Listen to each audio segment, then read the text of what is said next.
Senhor, meus irmãos, tudo bem com vocês?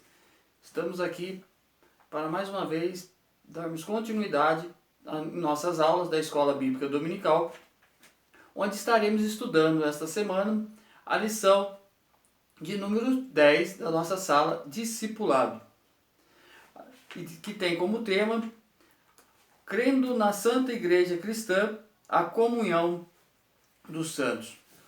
O nosso texto áureo, ou para a nossa meditação, se encontra em Mateus 16 e o verso de número 18. E diz assim a palavra de Deus: Pois também eu te digo que tu és Pedro, e sobre esta pedra edificarei a minha igreja, e as portas do inferno não prevalecerão contra ela. Mateus 16, o verso de número 18. O nosso texto bíblico base se encontra em 1 Coríntios, capítulo 12, do verso 12 ao 14, versos 19 e 20, e também em Efésios, capítulo 1, versículo 22 e 23, e o capítulo 2, dos versos 19 ao 22.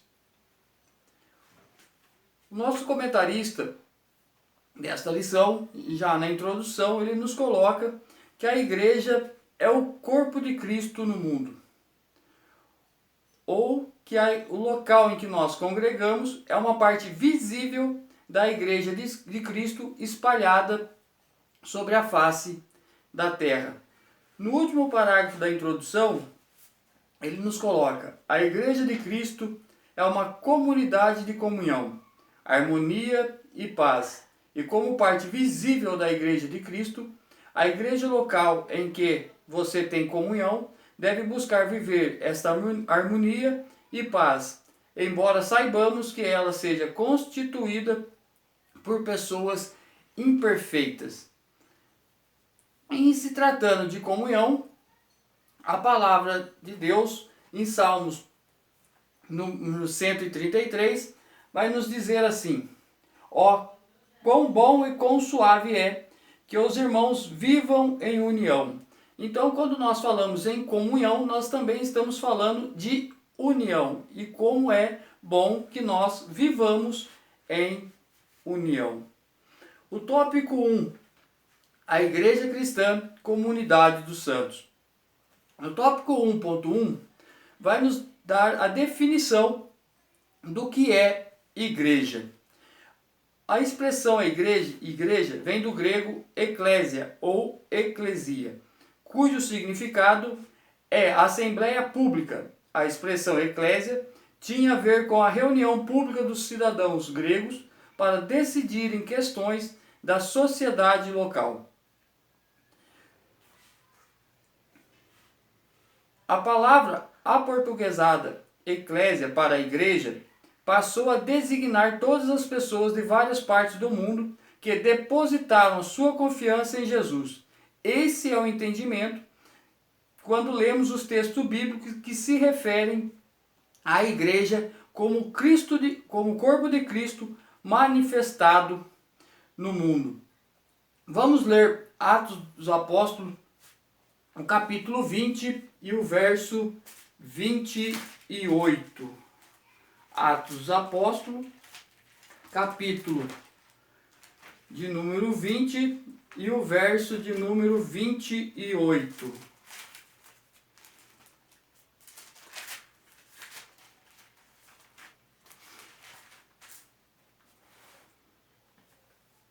Vai nos dizer assim: olhai, pois, por vós e por todo o rebanho, sobre que o Espírito Santo vos constituiu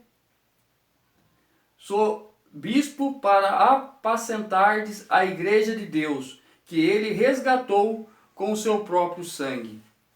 E também Efésios 5 e 32. Efésios 5 e 32. Vai nos dizer assim, o 30 primeiro: porque somos membros do seu corpo. Verso 32. Grande é esse mistério, digo-o, porém, a respeito de Cristo e da igreja. Ou seja, a igreja agora são todos aqueles que aceitaram a Cristo. Todos aqueles que agora aceitaram o sacrifício de Cristo se tornam parte do seu corpo ou se tornam igreja, pois agora somos templo do Espírito Santo. O tópico 1.2 vai dizer: a igreja é divina.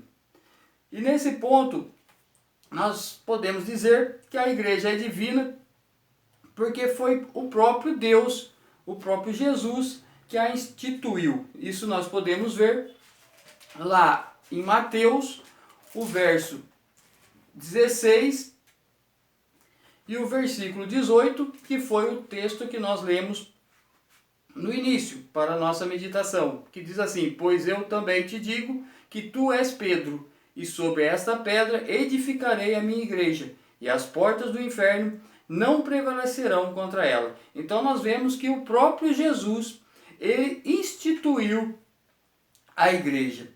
Nós também vamos ver que a igreja é um projeto de Deus para a anunciação do seu reino, para anunciar o seu evangelho.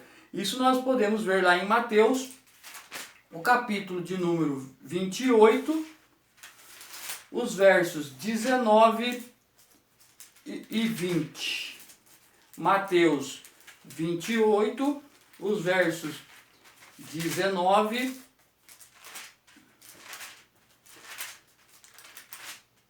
e 20.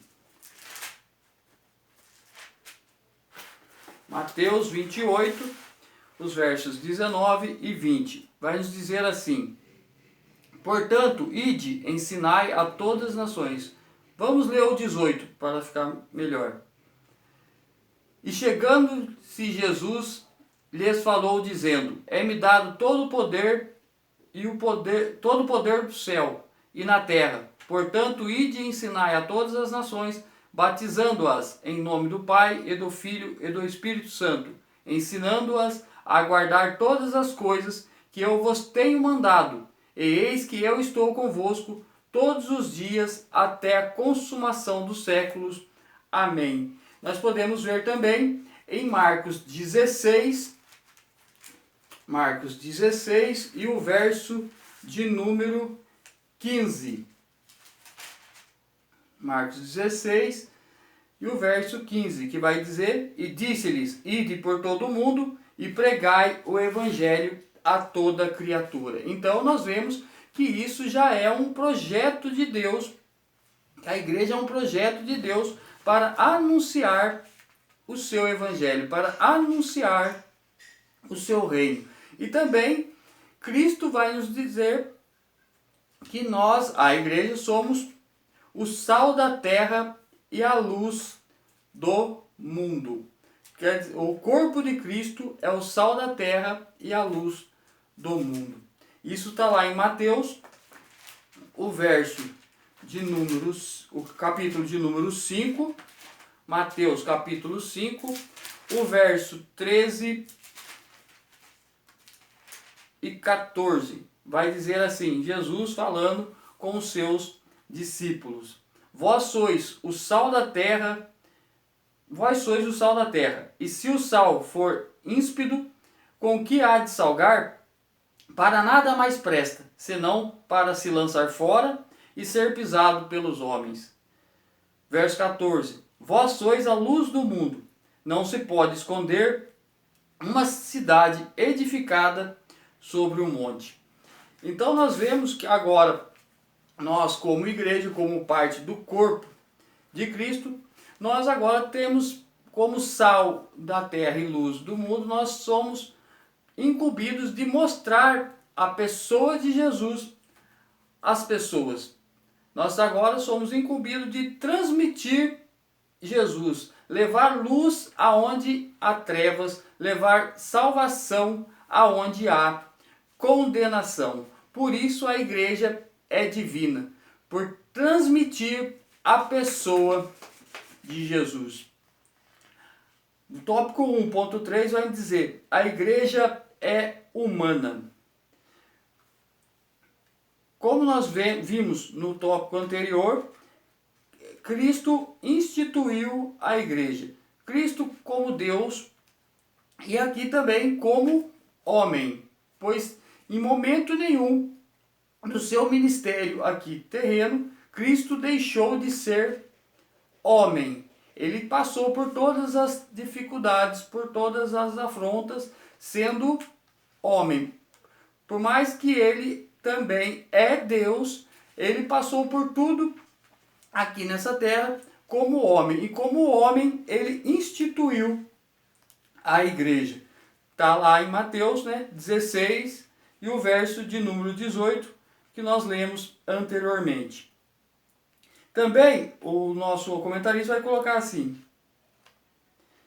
como humana, a igreja é constituída de pessoas comuns e imperfeitas, pessoas que buscam aperfeiçoarem-se até atingir a medida perfeita da estatura completa de Jesus. Nós podemos ver isso aí lá em Efésios capítulo 4,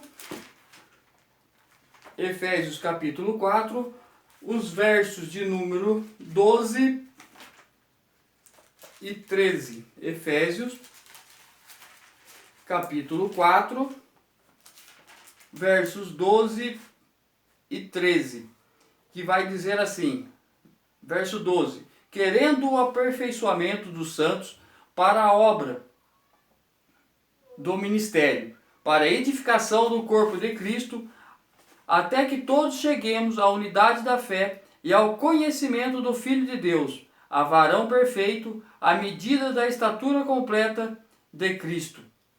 Verso 14: para que não sejamos mais meninos inconstantes, levados em toda roda por todo vento de doutrina, pelo engano dos homens que com astúcia enganam fraudulosamente. Verso 15: antes, seguindo a verdade em amor, crescemos em tudo naquele que é a cabeça, Cristo. Então nós vemos que a igreja, na sua essência humana, a igreja é humana, nós somos pessoas imperfeitas, pessoas que buscam a perfeição, o aperfeiçoamento na pessoa de Jesus. Também nós vemos que a igreja é constituída por diferentes pessoas. A igreja tem uma diversidade maravilhosa. Por isso, o grupo de pessoas no prédio em que você congrega é uma parte mínima da igreja de Cristo no mundo. Então nós vemos que além da imperfeição humana, nós também encontramos igrejas, pessoas diferentes, ou seja, em cada localidade a igreja é de uma maneira, tem a sua própria característica e a sua própria linguagem. Ou seja, a igreja do norte é diferente da igreja do sudeste, assim como a linguagem do Brasil é diferente da linguagem lá da África. Cada um tem a sua cultura, cada um tem as suas características. Isso torna a igreja humana. O tópico 2 vai dizer a igreja e liderança. O 2.1 vai dizer assim, o perfil bíblico da liderança cristã. O perfil bíblico para a liderança cristã encontra-se no Evangelho. Jesus disse que a liderança na igreja instituída por ele se daria nas bases do serviço, da espontaneidade e da simplicidade. Isso nós podemos ver em Lucas, capítulo 22, o verso 24 a 30. Lucas, capítulo 22, o verso de 24 a verso 30. Que vai nos relatar o texto da última ceia. Verso 24. E houve também entre eles contenda, sobre qual deles pareceria ser o maior. E ele lhes disse: os reis dos gentios dominam sobre eles, e os que têm autoridade sobre eles são chamados benfeitores. Mas não sereis vós assim. Antes, o maior entre vós seja como o menor, e quem governa como quem serve. Pois qual é maior, quem está à mesa ou quem serve? Porventura não é quem está à mesa? Eu, porém, entre vós, sou como aquele que serve.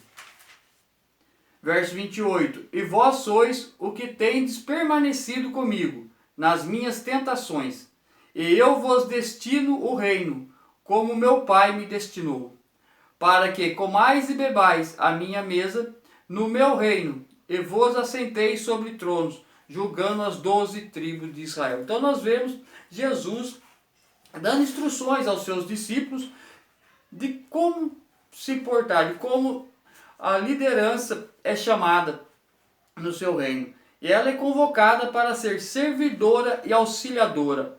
Quem quer liderar tem que primeiro aprender a servir, tem que ser servo dos outros. Nós também vemos que a liderança, o apóstolo Pedro vai nos colocar as suas características também, lá em 1 Pedro, capítulo 5, do verso 2 ao verso 5, que nos diz que a liderança tem que ter respeito mútuo, amor, carinho e ternura para tratar as demais pessoas. 1 Pedro, capítulo 5, os versos de número 2 ao 5. 1 de Pedro,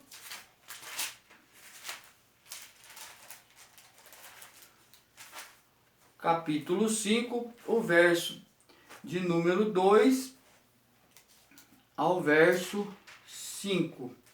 Vai dizer assim: apacentai o rebanho de Deus que está entre vós, tendo cuidado dele, não por força, mas voluntariamente, nem por torpe ganância, mas por ânimo pronto, nem como tendo domínio sobre a herança de Deus, mas servindo de exemplo ao rebanho.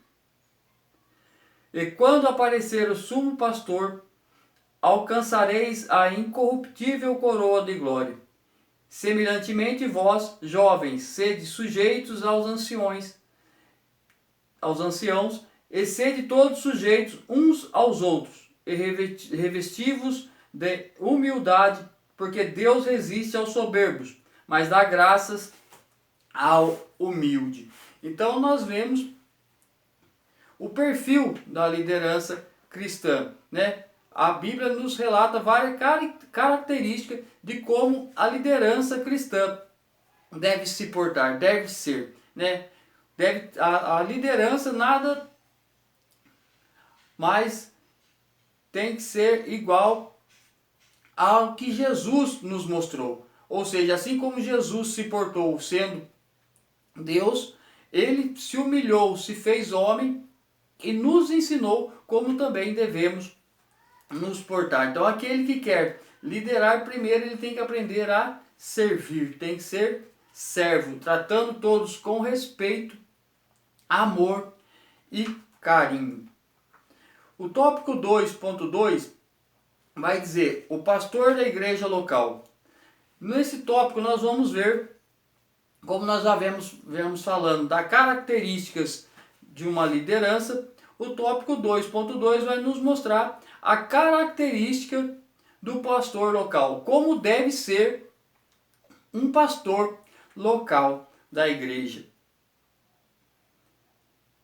O comentarista vai nos colocar assim: o pastor da igreja deve ser vocacionado por Deus e reconhecido pela comunidade para pregar o evangelho, lidar com as pessoas e apacentá-las amorosamente. Para isso, o apóstolo Paulo nos deu algumas diretrizes para reconhecer um pastor vocacionado. Isso nós podemos ver lá em 1 Timóteo, capítulo 3, o verso 1 ao 7, também em Tito, capítulo 1, dos versos 6 ao verso 9. Vamos ver primeiramente, Tito, capítulo 1, do verso 6 ao 9, o que nos diz? Tito, capítulo 1, o verso 6 ao 9. Vai nos dizer assim: aquele que for irrepreensível marido de uma mulher, que tenha filhos fiéis, que não possam ser acusados de dissolução, nem desobedientes, porque convém que o bispo seja irrepreensível, como despenseiro da casa de Deus, não soberbo, não iracundo, nem dado ao vinho, nem espancador, nem cobiçoso de torpe ganância, mas dado à hospitalidade, amigo do bem, moderado, justo, temperante, retendo firme a fiel palavra, que é conforme a doutrina, para que seja poderoso tanto para admoestar com a sã doutrina, como para convencer os contradizentes. E também em 1 Timóteo, capítulo 3, e o verso 1 ao 7. 1 Timóteo, capítulo 3, do verso 1 ao 7. Vai nos dizer assim, as características de um pastor. Esta é a palavra fiel. Se alguém deseja o episcopado, excelente obra deseja. Convém, pois, que o bispo seja irrepreensível, marido de uma mulher, vigilante, sóbrio, honesto, hospitaleiro, apto para ensinar, não dado ao vinho, não espancador, não cobiçoso de torpe ganância, mas moderado, não contencioso, não avarento, que governe bem a sua própria casa, tendo seus filhos em sujeição com toda a modéstia. Porque se alguém não sabe governar a sua própria casa, terá cuidado da igreja de Deus? Não neófito, para que, ensoberbecendo-se, não caia na condenação do diabo. Convém também que tenham um bom testemunho do que estão de fora, para que não caia em afronta no laço do diabo. Então nós vemos o apóstolo Paulo nos descrevendo características de como é um pastor vocacionado por Deus. E como nós devemos olhar para isso. Nós temos que ver isso em nosso pastor. E quando o pastor nós vemos que um pastor é vocacionado por Deus, devemos ter a maneira correta de o tratá-lo. O texto mesmo vai nos dizer assim: para o pastor vocacionado por Deus, a Bíblia nos recomenda honrá-lo como honraríamos a nosso pai, a nosso avô, pois tal pessoa zela por nossa vida, orando por nós, expondo a palavra de Deus e aconselhando-nos a vivermos melhor. Nós podemos ver isso em 1 Timóteo 5 e 17. 1 Timóteo 5 e 17, que vai nos dizer assim: os presbíteros que governam bem sejam estimados por dignos de duplicada honra, principalmente os que trabalham na palavra e na doutrina. Em Hebreus 13 e 7, Hebreus 13 e 7,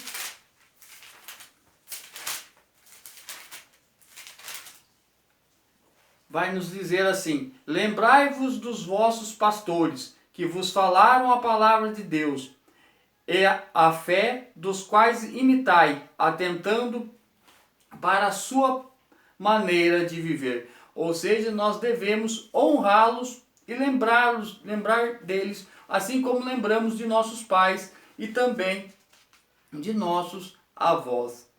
O tópico 2.3 vai dizer assim: os ministros da igreja local. Assim como o pastor tem suas características, ninguém pastoreia sozinho ou ninguém lidera sozinho. Todos precisam de auxiliares, de alguém que ajude a cuidar do rebanho. E esses auxiliares, esses ajudadores, eles também têm as suas características. E nós podemos ver em Atos dos Apóstolos, capítulo de número 6, Atos dos Apóstolos, capítulo de número 6, dos versos 1 ao 7, Atos dos Apóstolos, capítulo 6, do verso 1 ao 7, que vai nos mostrar como deve se portar esses auxiliares. Capítulo 6, o verso 1 ao 7. Ora, naqueles dias, crescendo o número dos discípulos, houve uma murmuração dos gregos contra os hebreus, porque as suas viúvas eram desprezadas no ministério cotidiano.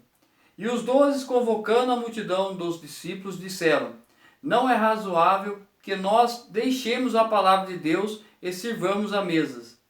Escolhei, pois, irmãos, dentre vós, 7 varões de boa reputação, cheios do Espírito Santo e de sabedoria, aos quais constituamos sobre esses importante negócio. Mas nós perseveraremos na oração e no ministério da palavra. E este parecer contentou a toda a multidão. E elegeram Estevão, homem cheio do Espírito e de fé, e Filipe, e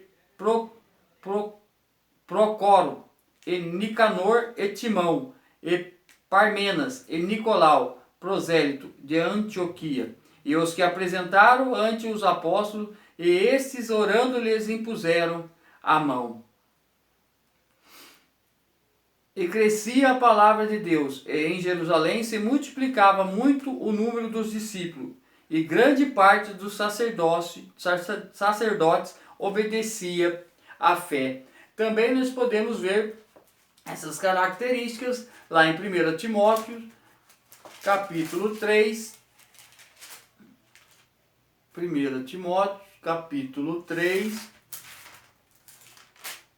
dos versos 8 ao 12. Capítulo 3, do verso 8 ao 12, que vai dizer assim: da mesma sorte que os diáconos sejam honestos, não de língua dobre, não dados a muito vinho, não cobiçosos de torpe ganância, guardando o ministério da fé e em uma pura consciência. E também esses sejam primeiro provados, depois sirvam, se forem irrepreensíveis. Da mesma sorte, as mulheres sejam honestas, não maldizentes, sóbrias e fiéis em tudo. E os diáconos sejam maridos de uma mulher e governem bem seus filhos e suas próprias casas. Também, continuando essas características, Tito capítulo 1, os versos 5 e 6. Tito capítulo 1, os versos 5 e 6.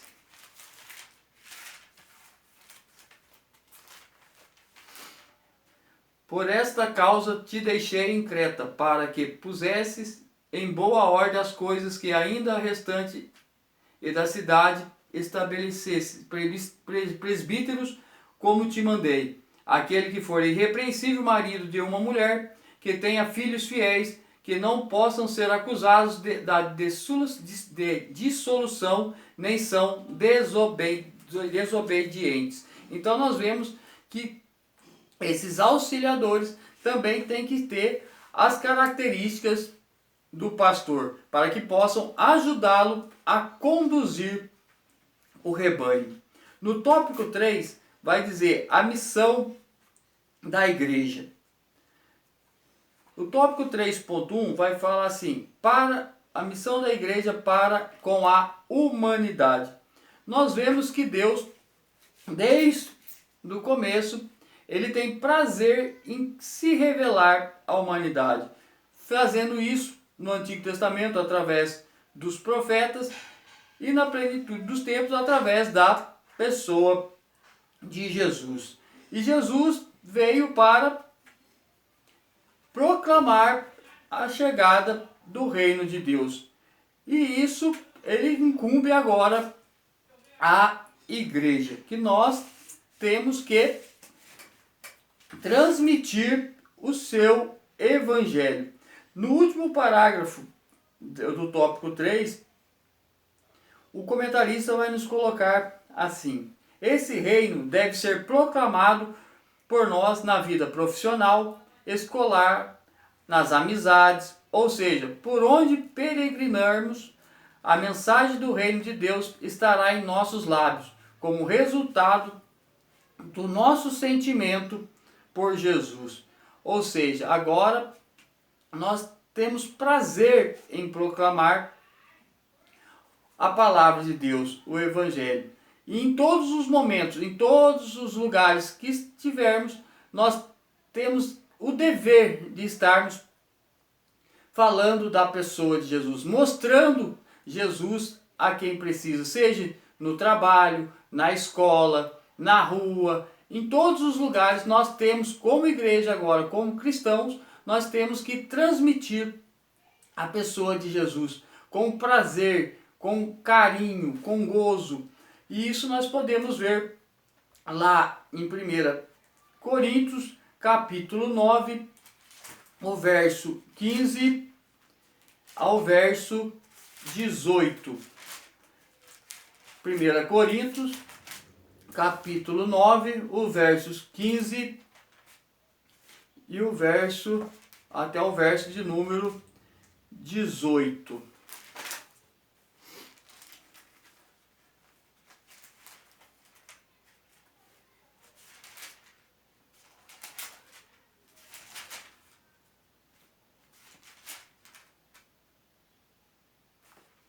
Que vai nos dizer assim: mas eu de nenhuma dessas coisas usei e não escrevi isso para que assim se faça comigo, porque melhor me fora morrer do que alguém fazer vã esta minha glória.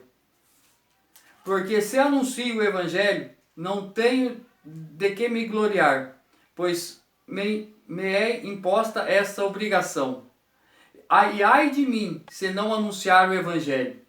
E por isso, se faço de boa mente, terei preço. Se de má vontade, apenas uma dispensação me é confiada. Logo, que prêmio tenho? Que evangelizando, proponha de graça o evangelho de Cristo, para não abusar do meu poder no evangelho. Então nós vemos que agora nós temos o prazer, além de ter a obrigação de transmitirmos o evangelho, esse evangelho tem que ser transmitido com gozo, com prazer, pelo amor à pessoa de Jesus, pelo seu sacrifício, pelo que ele fez por nós, nos resgatando, nos libertando de todo o pecado. O 3.2 vai dizer assim: para com os irmãos. A nossa missão também se refere aos nossos irmãos em Cristo Jesus, aos domésticos da fé. Gálatas 6 e o verso de número 10. Gálatas número 6 e o verso de número 10.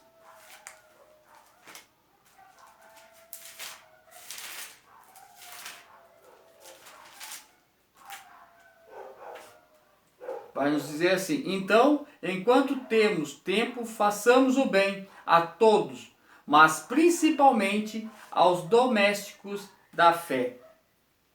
E nós vamos ver que na igreja primitiva, no começo da igreja, nós vamos ver que os irmãos se preocupavam uns com os outros, que eles também, além de pregar o evangelho, eles também ajudavam os necessitados. E isso nós podemos ver em Atos, capítulo 2, dos versos 42 ao 47, e também podemos ver em 2 Coríntios, os capítulo 8 e o capítulo de número 9, vai nos mostrar como os irmãos da igreja primitiva cuidavam uns dos outros. E isso também se transmite a nós, que nós não devemos apenas cuidar da proclamação do evangelho propriamente dito, mas também cuidarmos da nossa casa, cuidarmos dos nossos irmãos, os domésticos da fé, suprindo também as suas necessidades. Eu vou ler apenas com os irmãos apenas um versículo que se encontra em 2 Coríntios, no capítulo 8. No capítulo 8, 2 Coríntios, o capítulo de número 8, para que os irmãos entendam esta preocupação que devemos ter também com os nossos irmãos. 2 Coríntios, capítulo de número 8, o verso de número 12. Porque se há prontidão de vontade, será aceita, segundo o que qualquer tem, e não segundo o que não tem. Mas não digo isso para que os outros tenham alívio e vós opressão, mas para a igualdade. Nesse tempo presente, a vossa abundância supra a falta dos outros, para que também a sua abundância supra a falta e haja igualdade. E como está escrito, o que muito colheu não teve de mais, e o que pouco não teve de menos. Ou seja, se nós temos condições de ajudar aqueles que estão necessitados, devemos fazer. O tópico 3.3 vai nos dizer a missão da igreja e o Espírito Santo. A igreja do Senhor nunca fez nada sozinha e nem pode fazer. Para cumprir a sua missão com a humanidade e para com os irmãos, a igreja precisa do Espírito Santo trabalhando por ela e através dela.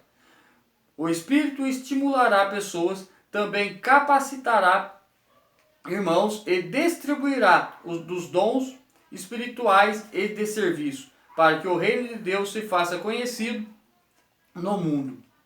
Ele confirmará a mensagem do Evangelho com o poder do alto.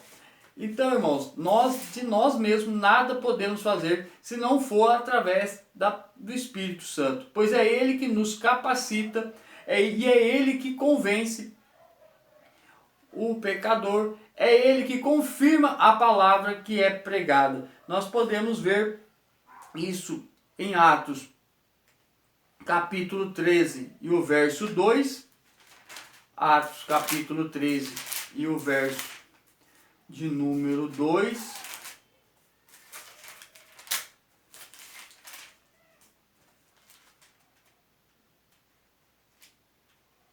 que vai nos dizer assim: e servindo eles ao Senhor e jejuando, disse o Espírito Santo: apartai-me a Barnabé e a Saulo para a obra que eu os tenho chamado. Ou seja, é o Espírito Santo que capacita. E também é Ele que confirma a palavra. Marcos, capítulo 16 e o verso de número 20. Marcos 16 e o verso de número 20.